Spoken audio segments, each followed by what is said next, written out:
Stand by, we're live in 30. Copy that. Rolling intro in 5, 4, 3. 월요일 유튜브 저는 미국 가제 전입니다. 오늘은 5월 20일 수요일, 오늘은 미국 뉴스 저랑 같이 한번 알아보자고요. 네, 오늘도 또 저랑 같이 이렇게 미국 뉴스 같이 알아봐 주셔서 정말 감사드리면서 이렇게 또 찾아주셔서 정말 감사드립니다. 네, 너무나 감사드리고요. 네, 그러면 오늘도 이 미국에 있는 메인 뉴스 채널들에서는 과연 무슨 뉴스를 이렇게 또 프론트 페이지에다가 올려놓고 있는지 저랑 같이 한번 알아보자고요. 네, 그러면서 여기도 이제 가디언 뉴스를 이렇게 또 본다고 하면은 또 이제 트럼프 대통령에 대한 뉴스가 이렇게 또 올라오고 있는데요. 어제 이 트럼프 대통령에 대한 이 뉴스가 엄청나게 이렇게 또 많이 올라오더라고요. 네, 무슨 뉴스냐면은 미 법무부가 트럼프 대통령의 과거 이제 세무조사를 영구적으로 이제 금지를 하는 그런 조항을 기습 추가를 이렇게 또 하면서 지금 논란이 엄청나게 이렇게 또 되고 있다라고 하네요. 다시 말해가지고 이 트럼프 대통령의 그 여러 가지 그 세무조사 잘못된 것들 있지 않습니까? 뭐 불법적으로 한 거 뭐 여러 가지 것들.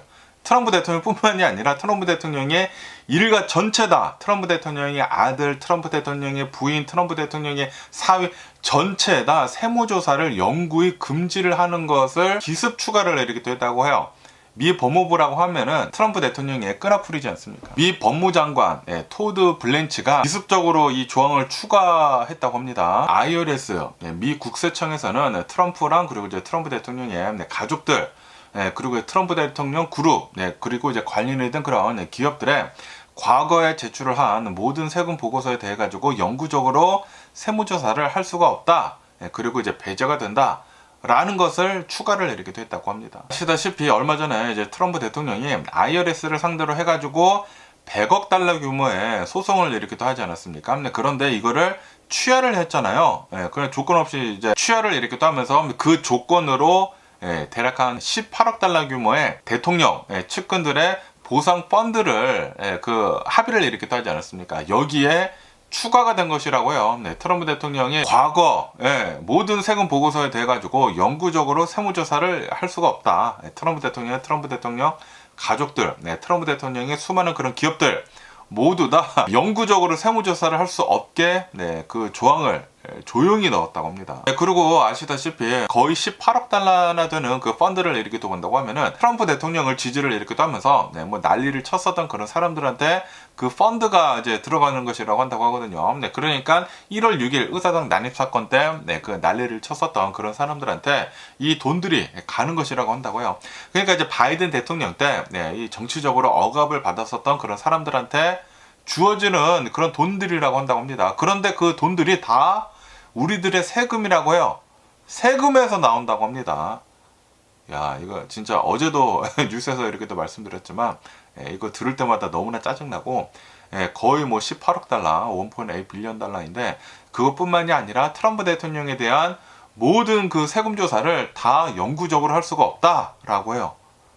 야, 이거는 진짜 미친 게 아닌가 라고 생각이 듭니다. 그리고 그 펀드를 이렇게 또 본다고 하면은 트럼프 대통령이 언제든지 해임을 할 수 있는 5인의 위원회에 의해 가지고 운영이 된다. 그러니까 트럼프 대통령이 말하는 대로 그 펀드가 이제 움직인다라는 그런 소리죠. 그러면서 이거를 어디다가 지급을 하는지에 대한 그런 대상 그리고 사유를 대중한테 공개를 할 의무가 없다라는 그런 조항도 있다고요. 그러다 보니까 그냥 이 1.8 빌리언 달러라고 하는 그 돈들을 트럼프 대통령 마음대로 쓸 수가 있다라는 그런 소리지. 그래가지고 지금 이 민주당에서 이거는 전례 없는 비밀 비자금이지 않느냐, 슬러시 펀드이지 않느냐라고 하면서 강력하게 비판을 이렇게 또 하고 있다고 해요. 이러한 이 부패는 없었었다. 미국의 그 어떠한 정권도 이렇게 부패한 적은 없었었다라고 하면서 엄청나게 비판을 이렇게 또 하고 있다고 하네요.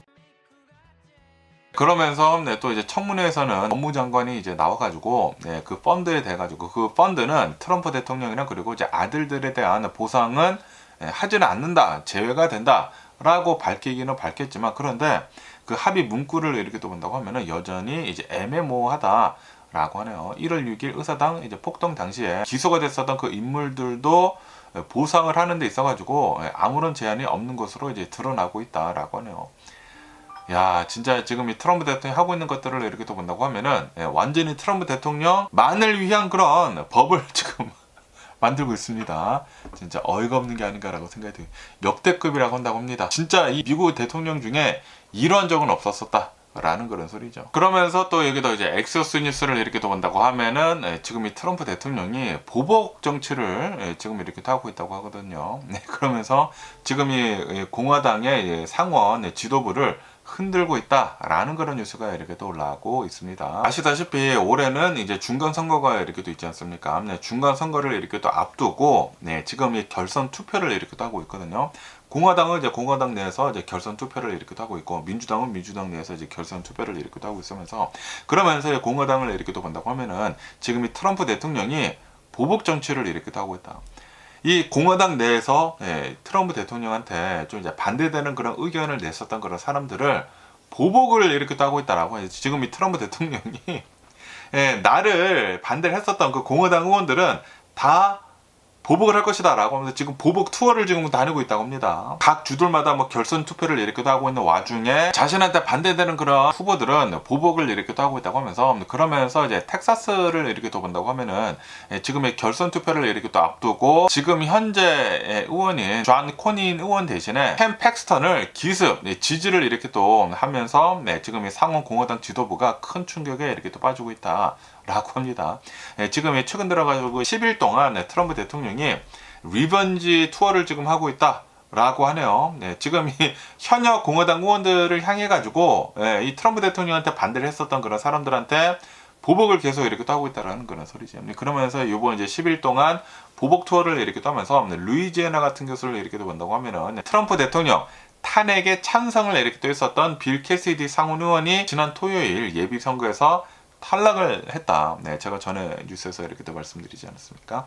그러면서 이렇게 루이지애나뿐만이 아니라 이제 켄터키 주를 이렇게 또 본다고 하면은 트럼프 대통령한테 공개적으로 대립각을 세운 토마스 마시라고 하는 하원 의원이 있다고 합니다. 이 하원 의원도 트럼프 대통령이 반대 후보한테 지지를 이렇게 또 했다고요. 그래가지고 패배를 했다. 라고 합니다. 경선에서 이제 패배를 이렇게 또 했다고 하고, 그러면서 이제 요번에 이제 텍사스 주에서 지금 현역인 존 코닌 이 의원이 트럼프 대통령이 지지를 얻지 못하고 상대방한테 지금 트럼프 대통령이 지금 상대 후보를 지금 이제 지지를 이렇게 하고 있다. 라고 하네요. 왜냐하면은 왜 상대 후보한테 지지를 이렇게 하냐면은 2024년도 그때 대선을 이렇게 하고 있었을 때 트럼프 대통령을 늦게 지지를 했다라는 그 점을 문제 삼아가지고 존 코닌 의원을 지금 내치고 있다라는 그런 소리죠. 그러니까 지금 이 트럼프 대통령은 공화당 내에서도 자신한테 조금이라도 반대되는 그런 얘기를 하고 있는 사람들은 다 내치고 있다라는 그런 소리죠. 그러면서 지금 이 공화당 상원 원내대표는 굉장히 어려운 상황에 이제 놓여 있다라고 합니다. 왜냐하면 이제 트럼프 대통령의 정책을 통과를 시켜야 되는 그런 책임을 이렇게 또 가지고 있는데, 그런데 지금 이 공화당 내에서 숙청을 하는 그런 이제 분위기지 않습니까? 트럼프 대통령한테 이제 반대되는 그런 얘기를 하는 사람들을 다 지금 쳐내고 있다 보니까 지금 이 상원 내부의 분위기가 극도로 험악해져 가고 있다라고 합니다. 그러면서 지금 이 트럼프 대통령을 지지를 하지 않았었던 그런 공화당 의원들을 다 지금 내치고 있다 보니까 민주당이 반사익을 이렇게 또 얻을 수도 있을 것으로 이렇게 또 보여주고 있다라고 합니다.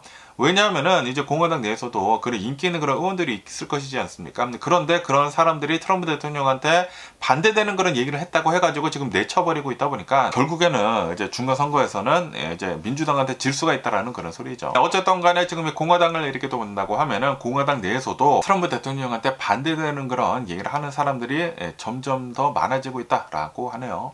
왜냐하면 이미 경선에서 이제 패배를 한 사람들은 트럼프 대통령을 더 강하게 비판을 일으키기도 하고 있고, 그리고 은퇴를 앞두고 있는 그런 의원들이 있지 않습니까? 그런 사람들은 더 이상 잃을 게 없다 보니까 트럼프 대통령한테 옳은 소리를 지금 이렇게 또 하고 있다라는 그런 소리죠.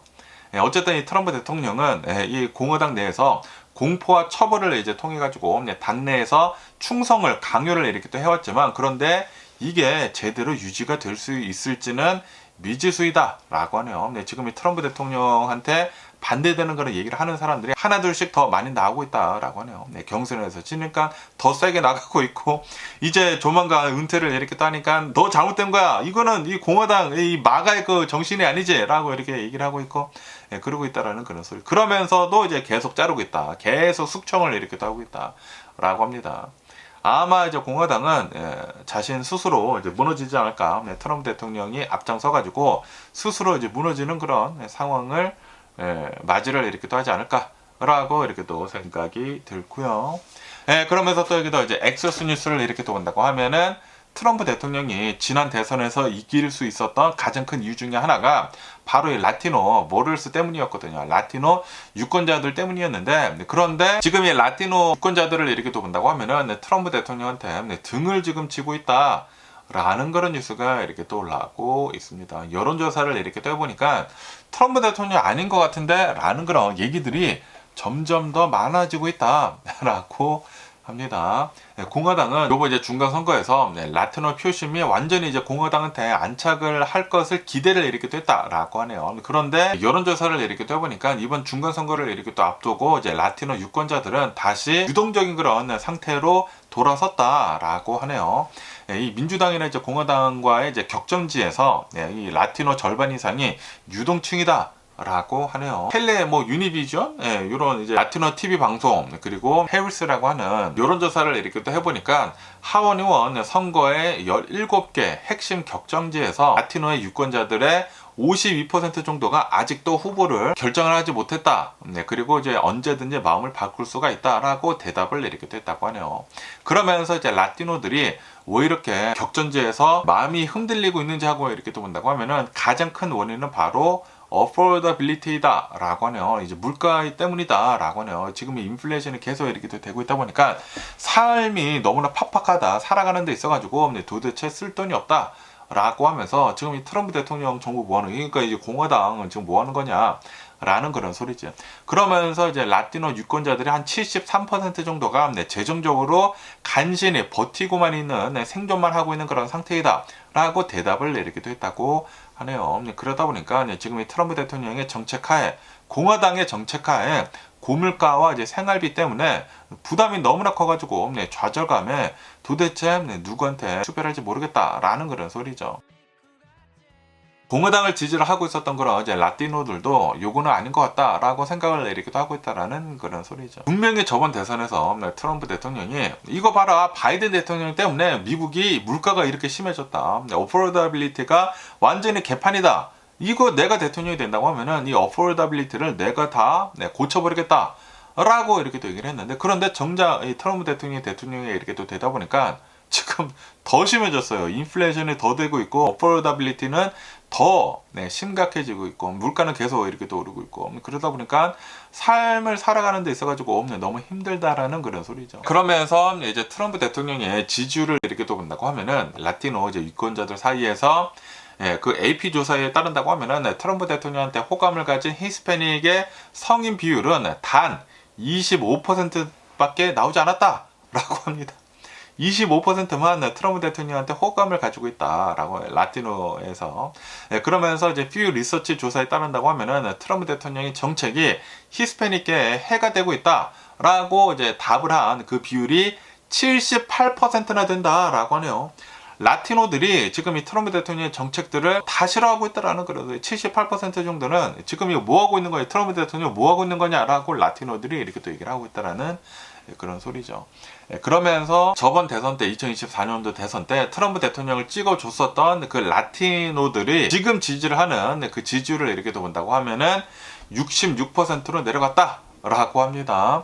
집권 초기에는 93% 정도가 이제 트럼프 대통령을 계속 지지를 했다고요. 그러니까 트럼프 대통령을 찍어줬었던 사람은 2024년도에는 100%일 것이지 않습니까? 그 트럼프 대통령을 믿으면서 트럼프 대통령을 찍어줬었던 사람들이 지금 지지율은 66%라는 그런 소리지. 엄청나게 지금 크게 이렇게 또 하락을 하고 있다라고 합니다. 그러면서 이 라틴계 이 유권자들을 이렇게 또 본다고 하면은 공화당을 지지를 했었던 그런 사람들이 지금 중도로 지금 다 바뀌어가고 굉장히 많이 이렇게 또 바뀌어가고 있다 라고 합니다. 그리고 아시다시피 미국을 이렇게 또 본다고 하면은 히스패닉계 사람들이 어마무시하게 이제 많이 살거든요. 미국 내에서. 그러다 보니까 이 히스패닉들의 유권자들의 그 표심이 굉장히 중요한데, 그런데 지금 이 트럼프 대통령이 하고 있는 거, 뭐 공화당이 이렇게 하고 있는 것을 본다고 하면은 지금 이 히스패닉들한테는 전혀 도움이 되고 있지 않은 그런 정책들만 하고 있다라는 그런 소리. 그리고 히스패닉들도 지금 알고 있다라는 그런 소리예요. 그러면서 이제 백악관에서는 계속 이렇게 얘기를 하고 있다고 합니다. 우리는 히스패닉들한테 지지를 받은 것에 대해 가지고 보답을 하기 위해 가지고 매일 노력을 하고 있다라고 그렇게 밝히고 있대요. 그렇게 얘기를 하고 있다고요.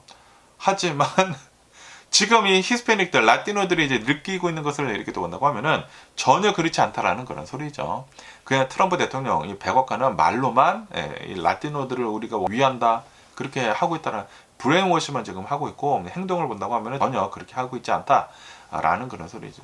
미국에 살고 있는 히스패닉들이나 이제 라티노들을 이렇게 또 본다고 하면은 굉장히 많이 이제 넘어와서 이제 불법적으로 많이 넘어와가지고, 이거 엄청나게 많이 늘어난 것이거든요. 그리고 이제 미국에서 이제 오랫동안 이렇게 살면서 그 자녀들이 이거 유권자가 다 되는 것이지 않습니까? 미국에서 이렇게 또 태어나다 보니까.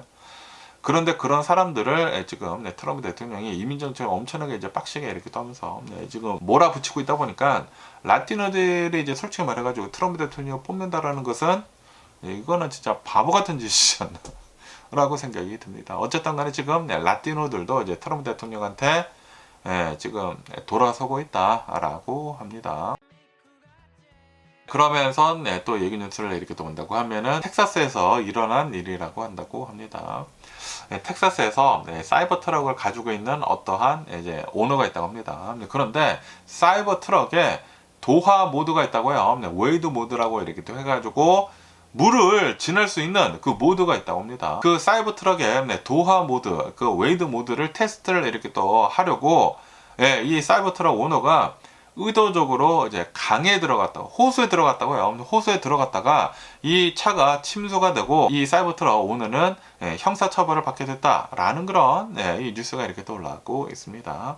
월요일 저녁이라고 한다고요. 월요일 저녁 이제 8시쯤에 달라스에 있는 어떤 이제 공원이 있다고 합니다. 이 공원에 호수가 굉장히 커다랗게 있는데, 호수가 이제 크게 있다 보니까 배도 막 떠다니고 그런 곳이라고 한다고 합니다. 그런데 여기에 사이버 트럭을 타고 이 호수에 들어갔다고 합니다. 바보 같은 놈이지 않나라고 생각이 듭니다. 사이버 트럭에 분명히 이 웨이드 모드가 있다, 물을 지나갈 수 있는 그런 모드가 있다, 그렇기 때문에 이 사이버 트럭 성능이 대단하다, 물을 지나갈 수가 있을 것이야 라고 하면서 고의로 호수로 들어갔다라는 그런 소리죠. 그러면서 사람들을 태우고 들어갔다고 하거든요. 사람들을 태우고 호수로 들어갔는데, 그런데 이게 솔직히 말해가지고 이거는 그냥 얕은 개울물 같은 거 지나갈 때 쓰는 것이거든요. 그런데 이 사람은 바보 같은 이 오너라는 그런 소리죠. 이 사람은 물 깊숙이 이제 들어갈 수도 있다라고 이렇게 얘기를 하면서 들어갔다라는 그런 소리죠. 그런데 사이버 트럭을 타고 호수에 들어가자마자 막 내부로 물이 들어오고, 뭐 전자장치이다 보니까 전자장치가 다 마비가 되고, 결국에는 운전자는 그리고 이제 동승자들은 차를 버리고, 정말 다행이지 않나, 자칫 잘못했다고 하면은 그 차 안에 갇혀가지고 다 죽을 뻔했어요. 차를 버리고 탈출을 해가지고 겨우 살아났다 라고 합니다. 그러면서 이제 소방서에서 이렇게 또 나와가지고 이게 구조대가 이렇게 또 와가지고 그 차를 건져내야 했다라고 하네요. 호수 안에 사이버 트럭이 계속 있다고 하면 이게 또 호수가 오염이 되고 뭐 그런 것이지 않습니까? 어쨌든 간에 돈도 많이 들었을 거 아니에요. 이거 막 견인차들 오고 호수에 들어가가지고 그 차를 뭐 끄집어내고, 사람들 인력도 엄청나게 많이 들어가고, 어쨌든 간에 운전자는 현장에서 체포가 되었다라고 하네요. 그러면서 이 체포가 되면서 적용이 된 혐의는 공원 호수를 들어간 죄, 그 호수가 폐쇄 지역인데도 불구하고 차를 타고 들어갈 수 없는 그런 지역인데도 불구하고 호수에 차를 타고 들어갔다 라고 하고요. 그리고 호수에 들어갔기 때문에, 호수에 들어가려면은 선박 등록증이 있어야 되는데 선박 등록증이 있을 리가 만무하죠. 그러다 보니까 선박 등록증이 없이 호수에 들어갔다라는 그 죄, 그리고 이제 수많은 안전장비 규정을 위반을 한 그 혐의로 지금 기소가 이렇게 또 됐다, 기소가 이렇게 또 되면서 체포를 이렇게 됐다 라고 합니다. 그러면서 이제 테슬라에서는 이렇게 얘기를 하고 있다고 하는데, 테슬라 매뉴얼에 이렇게 또 따른다고 하면은 웨이드 모드는 굉장히 얕은 강이나 시내 같은 그런 물을 건널 수 있게 해주는 것이다. 네, 그래서 이제 차를 이렇게 높여가지고 옅은 물만 지나갈 수 있게 이렇게 또 해준다라는 그런 소리죠. 그러면서 최대 허용 깊이는 바로 32인치다라고 하네요. 타이어 높이만큼만 이제 허용이 된다라는 거예요. 32인치 정도까지만 이 시냇물을 이렇게 건널 수가 있다라는 그런 소리지. 그런데 이 사이버트럭 오너는 이 차가 이 잠수를 이렇게 타면서 호수를 건널 수가 있다라고 해가지고 호수에 들어갔다가 이런 일을 이렇게 해서 겪었다라고 합니다. 아주 그냥 바보 같은 이런 사이버트럭 오너이지 않았나라고 이렇게 또 생각이 들고요. 그러면서 또 여기다 이제 LA 타임즈를 이렇게 또 본다고 하면은 LA 호텔 그리고 LA 공항 근로자들을 웨이지 미니멈 있지 않습니까? 최저 임금을 $30까지 이렇게 또 올리는 것을 지금 18개월 연기를 이렇게 또 하기로 합의를 했다라는 그런 뉴스가 이렇게 또 올라오고 있네요. 원래대로라고 한다고 하면은 2028년도 7월 달까지 LA에 있는 이제 호텔 그리고 이제 공항에서 일을 하는 그런 사람들의 임금을 최저임금을 $30까지 올리기로 이제 합의를 했다고 합니다. 그런데 항공업계 그리고 이제 호텔 비즈니스 연합이 이거 미친 거 아니느냐, 지금 최저임금을 $30까지 올린다고 하면은 도대체 운영을 할 수가 없다라고 하면서 LA시에서 두 번째로 많이 걷어들이는 그 세 중에 하나가 바로 그로스 리시프 텍스라고 한다고 합니다. 이거를 폐지를 하는 것에 대해 가지고 주민 투표 발의안을 이렇게 또 했다고 합니다. 주민 발의안을 11월 달에 이제 붙이면서 그러면서 지금 이 발의안이 통계가 이렇게 또 되면서 첫 해에만 7억 4천만 달러의 시 예산이 증발을 할 위기에 이렇게 또 처해지게 됐다고 하네요. 그러다 보니까 시 정부에서 이대로 가서는 우리 큰일 날 수가 있겠다. 7억 4천만 달러의 그 세금이 못 걷게 된다고 하면은 그러면은 우리 진짜 큰일 날 수가 있겠다라고 하면서 협상을 이렇게 또 해가지고 최저임금을 $30로 이제 올리는 것을 18개월 연기를 이렇게 또 하면서 주민 발의안을 철회를 이렇게 또 하는 것을 이끌어냈다라고 하네요. 그래가지고 원래대로라고 한다고 하면은 2028년 7월 달까지 최저임금을 $30까지 올리기로 했는데 이거를 18개월 연장을 이렇게 또 해가지고 이제는 2030년 1월 달까지 미뤄졌다라고 합니다. 하지만 이제 올해 7월 달에는 최저임금을 $25까지 올리는 것은 예정대로 진행이 된다라고 합니다. 어쨌든 간에 LA 호텔이나 LA 공항에서 일을 하는 사람들의 최저임금은 이제 $25, 7월 달부터 $25래요. 네.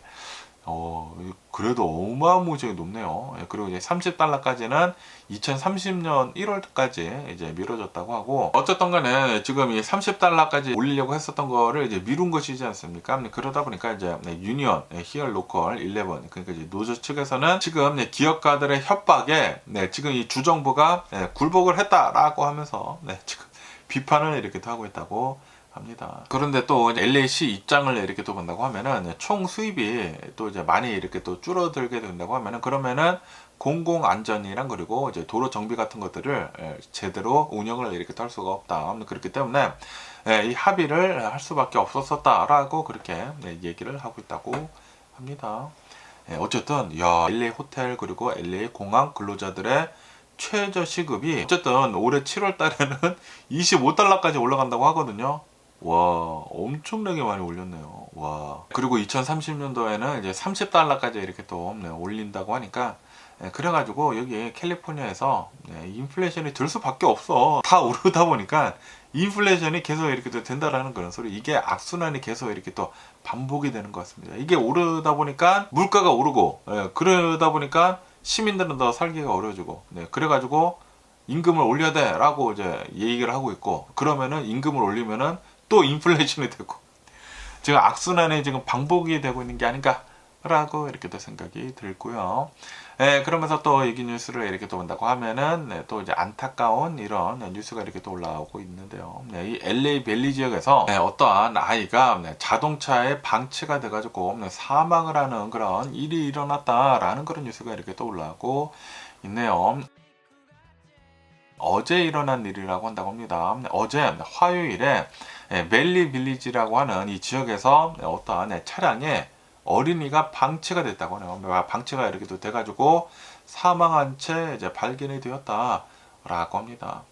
어제 오후 3시 40분쯤에 맥콜믹 스트리트 그리고 블루벨 애베뉴 근처에서 차량 안에 아이가 의식을 잃은 채 쓰러져 있다라는 그런 신고를 받고 이제 경찰이랑 구급차가 이제 출동을 이렇게 돼 있다고 합니다. 소방차도 이제 출동을 이렇게 됐는데 그런데 이제 아동을 이렇게 또 구조를 하고 이제 보니까 벌써 이제 사망한 상태였다.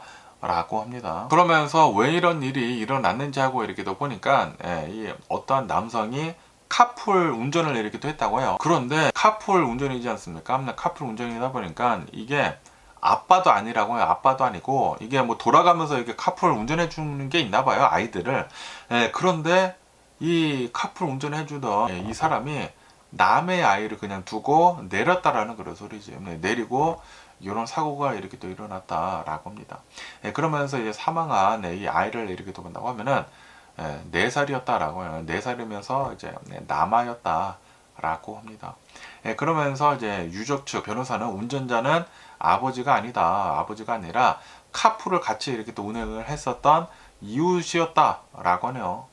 이웃이 라이드를 이렇게 또 해줘야 되지 않습니까? 이거를 뭐 돌아가면서 하기로 했나봐요. 그랬는데 아이를 그냥 두고 깜빡하고 그냥 내렸다라는 그런 소리죠. 그러면서 어제 같은 경우를 본다고 하면 어제는 이 지역이 대략 한 80도까지 올라갔다고 합니다. 어마무시하게 덥지는 않았는데 그런데 뭐 아시다시피 차 안을 이렇게 또 본다고 하면은 차 안은 온도가 훨씬 더 이렇게 또 많이 올라가지 않습니까? 그러다 보니까 아마 이렇게 또 사망을 한 것으로 이렇게 또 보여주고 있다. 라고 합니다. 그러면서 지금 LAPD, LA 경찰에서는 possible homicide를 이제 열어두고 어쩌면은 이게 살인 사건일 수도 있다라고 하면서 그 가능성을 두고 조사를 이렇게 또 하고 있다라고 합니다. 그리고 아직까지는 구금이 된 사람은 없다. 라고 하네요. 또 이제 너무나 안타까운 이런 사건이 이렇게 또 일어난 게 아닌가라고 생각이 듭니다. 그리고 이 지역을 이렇게 또 본다고 하면은 유대인들이 이제 많이 모여서 살고 있는 그런 마을이다라고 합니다. 그리고 유대인들은 또 이제 서로 굉장히 잘 알고 지내지 않습니까? 그러다 보니까 주민들끼리 굉장히 잘 친하다고 해요. 그런데 이런 일이 이렇게 또 일어나가지고 지금 이 마을 전체가 큰 슬픔에 이렇게 또 빠져 있다라고 뉴스에 이렇게 또 올라오고 있네요. 삼가 고인의 명복을 빌고요. 그러면서 또 이 뉴스를 이렇게 또 본다고 하면은 어제 LA 썰랜드에서 이 소방차 있지 않습니까? 소방차가 출동을 이렇게 또 했는데 그런데 갑자기 소방차가 중심을 잃고 이제 전복에 이렇게 또 돼가지고 큰 사고가 이렇게 또 일어났다라는 그런 뉴스가 이렇게 또 올라오고 있네요. 이것도 어제 화요일 저녁 6시에 일어난 일이다라고 합니다. LA에 있는 푸트 블루바드에서 신고가 들어왔다고 해요. 그래가지고 화재 신고를 받고 소방차가 출동을 이렇게 또 했는데 긴급하게 이렇게 또 이동을 이렇게 또 하고 있는 와중에 갑자기 소방차가 통제력을 잃고 뒤집혔다. 라고 하네요. 그러면서 이제 이 소방차가 이제 뒤집히게 되면서 어떠한 이제 건물 벽에 이렇게 또 기대면서 멈춰섰다라고 하네요. 그리고 주차가 되어 있었던 그 차량들 위를 이렇게 또 덮쳤다. 라고 하네요. 이로 인해 가지고 차량 2대가 이제 파손이 되고 그리고 한 대는 소방차 아래에 깔렸다라고 합니다. 정말 다행히도 인명피해는 없었었다라고 하네요. 만약에 그 소방차 깔린 차량 안에 누가 타고 있었다고 하면은 큰일 날 뻔하지 않았나라고 이렇게 또 생각이 들면서 어쨌든 간에 소방차 안에 이렇게 또 타고 있었던 소방관 2명은 경상을 입고 이제 병원으로 이송이 돼가지고 이제 치료를 이렇게 또 받고 있다라고 합니다. 정말 다행히도 인명피해가 없어가지고 진짜 큰일 날 뻔한 게 아닌가라고 이렇게 또 생각이 듭니다. 그런데 이게 또 이제 CCTV에 찍혀가지고 어제 또 뭐 많이 이렇게 또 돌아다니더라고요. 이 영상이 이제 많이 돌아다녔는데 이런 일이 또 LA에서 이렇게 또 일어났고요. 그러면서 또 여기 BBC 뉴스를 이렇게 또 본다고 하면은 아시다시피 지금 이 콩고에서 이 아프리카 콩고에서 에볼라 그 사망자가 어마무시하게 이렇게 또 많이 나오고 있지 않습니까? 그러면서 지금 이 에볼라에 걸려가지고 사망한 사람들의 수가 계속해가지고 더 늘어나고 있다라는 그런 뉴스가 이렇게 또 올라오고 있네요. 지금 이 콩고에서 그 에볼라가 아웃브레이크를 이렇게 또 하면서 제가 전에 뉴스에서 이렇게 또 말씀드렸을 때 91명이 사망했다라고 이렇게 또 말씀드리지 않았습니까? 그런데 지금 본다고 하면은 사망한 사람들의 수는 139명에 달한다.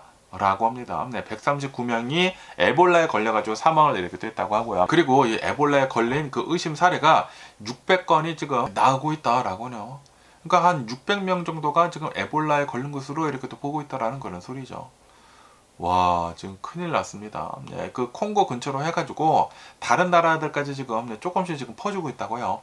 그러면서 왜 이렇게 많은 사람들이 이 에볼라에 대해 가지고 대처를 하고 있지 못하고 있는지 하고 이렇게 또 본다고 하면은 지금 이 에볼라라고 하는 바이러스가 변이가 새롭게 이제 변이가 이렇게 또 나온 것이라고 한다고 합니다. 새로운 변이가 이렇게 또 나와가지고 분디분용라고 하는 분디부교라고 하는 변이가 이렇게 또 새롭게 나온 에볼라이다. 라고 하네요. 네, 그렇기 때문에 지금까지 뭐 백신이나 치료제가 없다라고 하네요. 네, 그래서 사람들이 지금 많이 이렇게 또 걸리고 있다라고 합니다. 다른 변이종에 비해 가지고 치사율이 조금 더 낮다고 하네요. 치사율이 33%라고 한다고요. 에볼라 바이러스도 이제 변이가 여러 가지가 있다고 하는데 이 바이러스의 변이는 치사율은 조금 더 낮다고 하네요. 이렇게 치사율이 낮다 보니까 더 많이 이렇게 더 퍼지고 있는 게 아닌가라고 생각이 듭니다. 치사율이 막 50%가 넘어가고 그런다고 하면은 그러면은 사람들이 다른 사람들한테 전파를 하기 전에 사망을 하기 때문에 전파가 금방 끝난다고 합니다. 그런데 이렇게 치사율이 이렇게 낮다고 하면은 그러면은 더 많이 이렇게 또 퍼진다고 하거든요. 어쨌든 간에 지금 WHO에서는 국제 공공보건 비상사태를 선언을 이렇게 또 했다라고 합니다. 그리고 아직까지는 팬데믹은 아니다라고 얘기를 이렇게 하고 있다고 합니다. 지금 많이 퍼지고 있기는 있는데 그런데 팬데믹까지는 아니고 어쨌든 비상사태이기는 비상사태이다라는 그런 소리죠. 그러면서 지금 이 아프리카 이 콩고 근처를 이렇게 본다고 하면은 굉장히 열악하다라고 하네요. 지금 현지에 있는 의료진들을 이렇게 본다고 하면은 개인 보호 장비가 별로 없다라고 하네요. 지금 뭐 도착을 하기 시작을 했는데 그런데 아직도 굉장히 많이 부족하다라고 하네요. 아시다시피 코로나 바이러스 팬데믹 때 사람들이 많이 보호 장비 같은 거 이렇게 하지 않았습니까? 그런 게 필요한데 지금 그런 것들이 별로 없다라는 그런 소리죠. 그러면서 이제 사망한 사람들을 이렇게 또 본다고 하면은 의료진들도 지금 포함이 되고 있다라고 하네요. 지금 의료진들도 에볼라에 걸린 그런 사람들을 진료를 이렇게 또 하다가 에볼라에 걸려가지고 사망을 하고 있다라는 그런 소리죠. 어쨌든 지금 큰일 났습니다. 지금 뭐 아프리카에서 에볼라 의심 사망자들이 계속해가지고 더 많이 이렇게 늘어나고 있다라고 하네요. 그렇기 때문에 이 아프리카에는 당분간은 절대 안 가는 게 좋죠. 특히 이제 콩고 근처에는 절대 가면은 안 되지 않을까라고 이렇게 또 생각이 드네요. 그러면 오늘 미국의 주식시장을 한번 보자고요. 오늘 미국 주식시장 상승세로 이렇게 또 출발을 하고 있습니다. 한동안 내려가다가 오랜만에 또 이렇게 또 오르고 있는데 다우존스는 0.6% 정도 상승을 이렇게 또 하고 있고요. 그리고 이제 S&P 500은 0.7% 정도 상승을 이렇게 또 하고 있고 그리고 이제 나스닥은 1.1% 정도 이제 상승을 이렇게 또 하고 있다라고 합니다.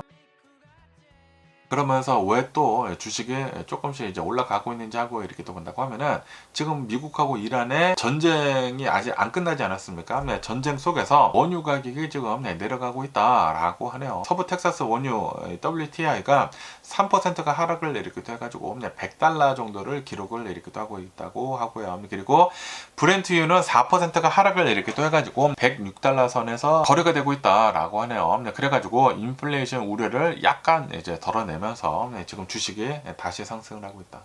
지금 유가가 오르면은 주식이 내려가고 유가가 내리면은 주식이 올라가고 지금 왔다리 갔다리 이렇게 하고 있고요. 그리고 최근 19년 만에 그 30년 만기에 미국 국채 금리가 5.19%까지 이렇게 또 오르지 않았습니까?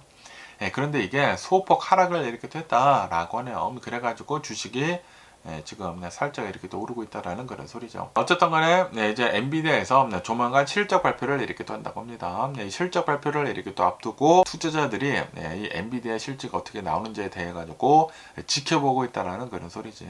그러면서 이제 엔비디아는 1% 정도 이제 상승을 이렇게 또 하고 있다라고 합니다. 그러면서 또 이제 많이 움직이고 있는 그런 주식을 이렇게 또 본다고 하면은 카바 있지 않습니까? 카바라고 해가지고 치폴레 같이 메디테리언 음식을 파는 곳이거든요. 1분기 실적이 이렇게 또 나왔는데 어닝 서프라이즈가 이렇게 또 나왔다라고 합니다. 그러면서 이제 카바는 지금 7% 정도 급등을 이렇게 또 하고 있다라고 하네요. 그리고 이제 타겟에서도 이제 실적을 이렇게 또 발표를 했는데 실적이 좋게 나왔다라고 합니다. 그러면서 이제 주가는 처음에는 2% 정도의 상승을 이렇게 했었는데 그런데 다시 내려가고 있더라고요. 타겟에서 올랐다가 지금 내려가고 있고요. 그리고 이제 로스에서도 시장 예상치보다 더 좋은 실적을 이렇게 또 발표를 했다. 라고 합니다. 하지만 투자자들을 만족을 시키지 못해가지고 2% 정도 하락을 이렇게 또 하고 있다 라고 하네요. 그러면서 또 워렌 버핏에 대한 버크셔 해서웨이에 대한 뉴스가 이렇게 또 올라오고 있는데요. 아시다시피 버크셔 해서웨이는 새로운 CEO가 그렉 아벨이 이렇게 또 들어오지 않았습니까? 그러면서 그렉 아벨이 지금 이 버크셔 해서웨이가 가지고 있는 주식들을 많이 지금 바꿔 나가고 있다라는 그런 뉴스가 이렇게 또 올라오고 있네요. 그렉 아벨은 취임을 한 3개월 동안에 포트폴리오를 대대적인 변화를 이렇게 더 주고 있다라고 합니다. 그러면서 가장 눈에 띄는 것은 굉장히 오랫동안 보유를 했었던 비자, 마스터카드를 전량 처분을 했다라고 합니다. 비자하고 마스터카드를 엄청나게 많이 보유를 하고 있었거든요. 그런데 이거를 전부 다 팔았다라고 합니다. 그러면서 이제 비자나 마스터카드를 이렇게 또 본다고 하면은 버크셔가 2011년도 그때 처음 매수를 한 이후에 막대한 수익을 가져오면서 장기적으로 보유를 한 그런 주식이었다라고 합니다. 그런데 이거를 전부 다 전량 팔아버렸다 라는 그런 소리죠. 그러면서 기사에서 이렇게 또 본다고 하면은 비자랑 마스터카드를 이렇게 또 본다고 하면은 굉장히 강력한 결제 수단이기는 수단이지만, 그런데 최근 들어가지고 암호화폐나 그런 뭐 스테이블 코인 같은 거 나오고 뭐 AI 같은 거 이렇게 또 나옴으로 해가지고 기존의 결제망을 이제 대체를 하거나 수수료 마진을 깎아내릴 수가 있다라는 그런 우려가 이렇게 커지고 있었었다 라고 하네요. 그래서 아마도 이러한 이유들 때문에 전량 매도를 이렇게 한 것이 아니느냐라는 그런 얘기들도 이렇게 또 있다고 합니다. 어쨌든 버크셔 해서웨이에서 비자랑 마스터카드를 전부 다 이렇게 또 팔았다고 하니까 또 이제 무슨 이유가 있지 않을까라고 이렇게 또 생각이 들고요. 그러면서 또 여기다 이제 파이낸셜 타임즈를 이렇게 또 본다고 하면은 젠슨 황이 요번에 이제 트럼프 대통령이랑 시진핑이랑 정상회담을 이렇게 또 했었을 때 중국을 이렇게 또 가지 않았습니까? 그러면서 이제 중국에서는 엔비디아의 그 게이밍 GPU 있지 않습니까? 게이밍 칩을 전격 금지를 이렇게 또 했다라는 그런 뉴스가 이렇게 또 올라오고 있네요. 아시다시피 트럼프 대통령이 중국에 이렇게 또 날아가면서 수많은 그 테크 기업들의 CEO들을 다 데리고 이렇게 또 가지 않았습니까? 다 데리고 이렇게 또 가면서 많은 기대가 이렇게 또 있었거든요. 와, 이러다가 엔비디아의 뭐 GPU 칩들, 뭐 AI 칩들 이런 것들이 중국에 다시 팔 수 있는 게 아니느냐라는 그런 얘기들이 이렇게 또 있었는데, 그런데 오히려 중국에서 젠슨 황이 중국을 이렇게 또 방문을 하고 있었던 이 와중에 엔비디아의 게이밍 칩을 전격 금지를 이렇게 또 했다라고 합니다. 그러면서 어떤 칩을 금지를 이렇게 했는지 하고 이렇게 또 보면은 그래픽카드 RTX 5090D V2를 금지를 했다라고 하네요. 그러니까 미국에서는 보낼 수가 있는데 중국에서 지금 막고 있다라는 그런 소리죠. 그러면서 금지를 했어서 그 당시에는 젠슨 왕이 중국에 가가지고 이 정상회담이 이제 끝난 다음에 중국을 돌아다니면서 맛있는 음식을 먹고 있었을 때 이러한 일이 이렇게 또 일어났다라고 합니다. 그러면서 이 칩을 이렇게 또 본다고 하면은 엔비디아가 미국이 중국에다가 수출을 하는 그 규제를 이렇게 또 피하기 위해 가지고 성능을 낮춰가지고 만든 중국만을 위한 그런 게이밍 칩이었다라고 합니다. 그러면서 이제 중국에 있는 뭐 게이머들이나 3D 애니메이터들이 있지 않습니까? 이런 사람들을 겨냥을 해가지고 이렇게 또 내놓고 이제 중국에다가 이렇게 또 팔았다고 하네요. 그리고 이제 고성능 AI 칩을 이제 구하지 못한 그런 AI 개발자들이 이런 것들을 이렇게 또 사고 있었었다. 라고 합니다. 그런데 이거를 지금 중국이 금지를 이렇게 했다라는 그런 소리죠. 그러면서 중국은 왜 이렇게 이 엔비디아 칩들을 금지를 하고 있는지 하고 이렇게 또 보면은 지금 중국에서도 이 AI 칩을 자체적으로 지금 개발을 이렇게 또 하고 쓰고 있거든요. 그러면서 화웨이나 이제 캠브리콘이라고 하는 뭐 반도체 기업이 있다고 합니다. 이 중국의 반도체 기업들이 성장을 더 잘할 수 있도록 밀어주겠다라는 그런 소리죠. 그러니까 엔비디아 칩을 막고 중국에 있는 사람들은 중국 칩을 사서 써라 라고 밀어주고 있다라는 그런 소리지. 어쨌든 간에 지금 이 중국을 이렇게 또 본다고 하면은 화웨이의 AI 칩이 올해 엄청나게 많이 팔리고 있다라고 합니다. 그러면서 중국에서 이 AI도 엄청나게 빠르게 발전을 이렇게 하고 있다고 하거든요. 이 AI를 구동을 이렇게 하기 위해서는 화웨이의 AI 칩을 지금 많이 이렇게 살 수밖에 없다라는 그런 소리죠. 그러면서 이제 화웨이의 AI 칩 매출은 올해 들어가지고 60% 이상 급증을 이렇게 하고 있다. 라고 합니다. 그리고 이제 중국 내에서 이 AI 칩 시장은 계속해가지고 폭증을 할 것으로 이제 보여주고 있다. 라고 합니다. 그리고 이 AI 칩을 중국산 반도체 기업에서 만들어서 팔 수 있도록 중국 정부는 그렇게 하고 있다라는 그런 소리죠. 야, 중국 무섭네요.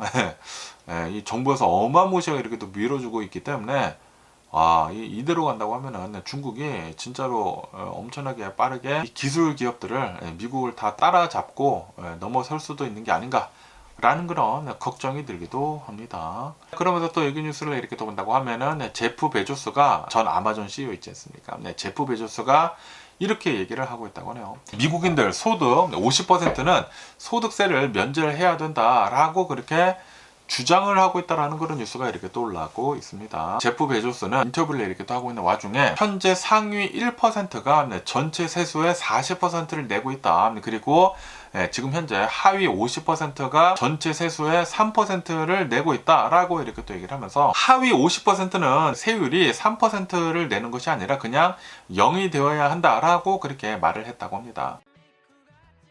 왜냐하면은 지금 이 하위 50%가 내고 있는 이런 이제 소득세는 솔직히 말해가지고 정부한테는 미미하다라고 하네요. 그런데 서민들한테는 이 소득세를 이제 내는 게 굉장히 힘들다라는 그런 소리지.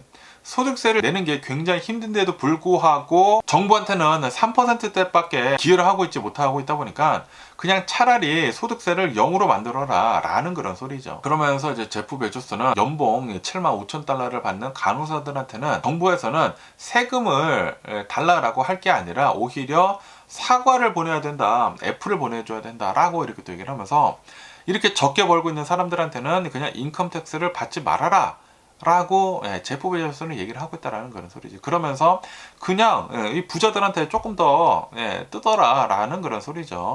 이 제프 베조스 말을 아주 잘하는 게 아닐까 라고 생각이 들고, 왜냐하면은 지금 현재 미국을 이렇게 또 본다고 하면은 K자형 그 경제가 지금 일어나고 있지 않습니까? 부자들은 계속 부자가 되고 있고 가난한 사람들은 계속 가난해지고 있지 않습니까? 그러다 보니까 K자형 경제는 결국에는 이 기업들이 사람들한테 팔 수 없게 된다라는 그런 소리예요. 사람들이 가난해지게 된다고 하면은 그러면은 기업들의 매출은 줄어들 수밖에 없거든요. 그러다 보니까 차라리 이렇게 인컴 텍스를 거둘 바에야 진짜 정부한테는 미미한 그런 수치인데 이렇게 거둘 바에야 그냥 받지 않는 게 좋을 것 같다라고 제프 베조스는 이렇게 또 얘기를 하고 있다라는 그런 소리죠. 그러면서 이제 통계를 이렇게 또 본다고 하면은 미국의 하위 50%에 해당을 하는 그런 가구는 7,600만 가구이다 라고 합니다. 그러면서 이 사람들이 내고 있는 연방세를 이렇게 또 본다고 하면은 평균 913달러 정도가 된다고 하네요. 연방 소득세를 이렇게 또 납부를 했다. 그렇기 때문에 하위 50%는 소득세를 전면 폐지를 하는 게 이게 답이다라고 이제 제프 베조스는 이렇게 또 얘기를 하고 있다라는 그런 소리죠.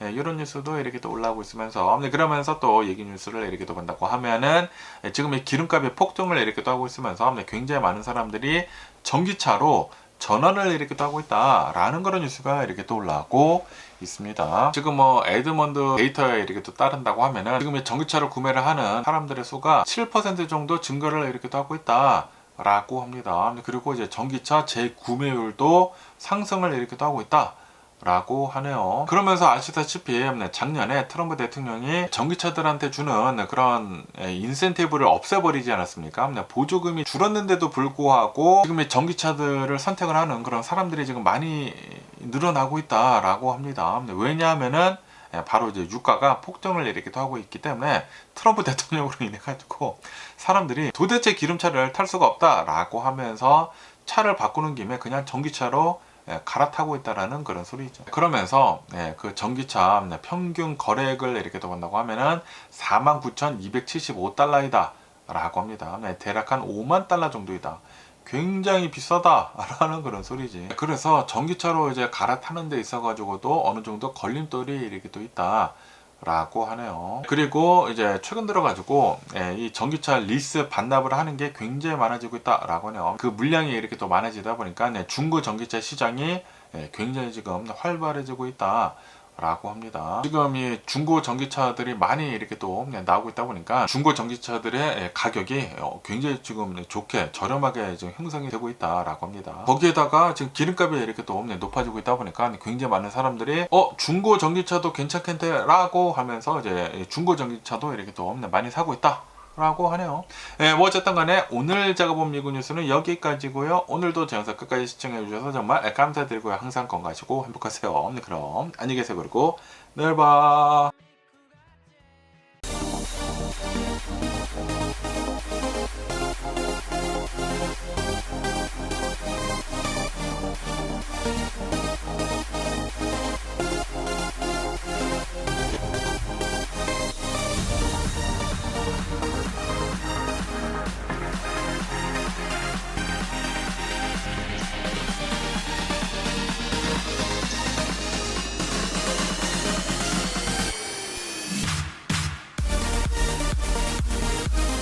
Missing someone